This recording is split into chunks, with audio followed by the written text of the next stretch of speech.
Chioma, the wicked servant. Once upon a time, in the peaceful village of Umuaka, there lived a wealthy and respected man named Chief Okonkwo. He was known far and wide for his kindness and generosity.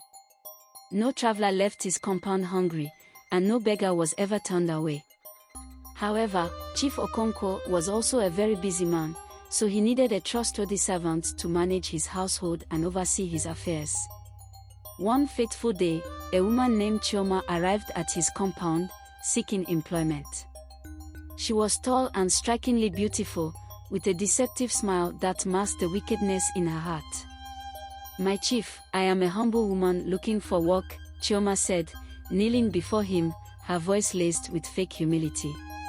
Chief Okonkwo, being the generous man he was, welcomed Chioma into his household and placed her in charge of his kitchen and storeroom. He trusted her to take care of his home as if it were her own. But little did he know that he had brought a cunning and greedy woman into his house. At first, Chioma appeared to be hardworking and obedient. She cooked delicious meals, cleaned the house, and served the chief with great respect. But as time went on, her true nature began to reveal itself. She secretly stole from the chief's storeroom, taking bags of rice, yams, and palm oil to sell in the market under the cover of night. She would eat the choicest meat while serving the chief tasteless, watered-down soup. She manipulated the other servants, spreading lies about them so that they would be punished while she remained in the chief's good graces. Whenever the chief's guests praised her food, she would smirk, knowing she had reserved the best for herself. One day, the chief's wife, Nneka, started noticing irregularities. The chief's storeroom supplies seemed to be diminishing faster than usual. The expensive spices imported from faraway lands vanished mysteriously, and the yams that should have lasted months were gone within weeks. Determined to uncover the truth, Nneka set a trap. She instructed the guards to keep watch at night, but Chioma, being clever, managed to evade them.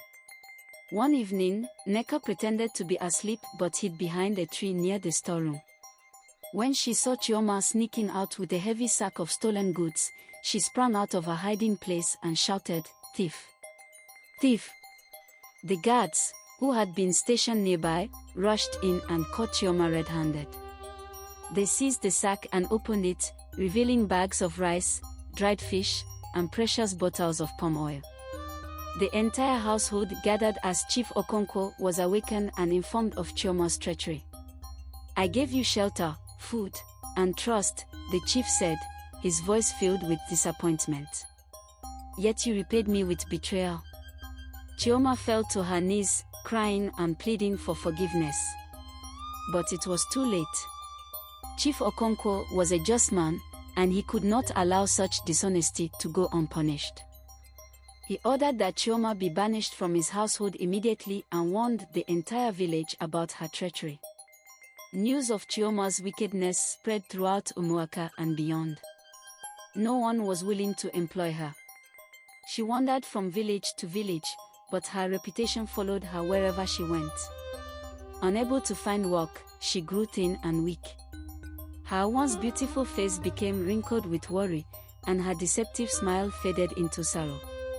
One day, she returned to Umuaka in secret, hoping to steal just enough to survive. But before she could carry out her plan, a group of villagers recognized her and chased her out. She fled into the forest, never to be seen again. The people of Umuaka learned a valuable lesson: no matter how beautiful or charming someone may seem, true character is revealed in actions, not words. And as for Chioma, her story became a warning told to children by their parents at night, a tale of greed, dishonesty, and the price of betrayal. And so, the legend of Chioma the wicked servant lived on, a reminder that in life, honesty is always the best path to follow.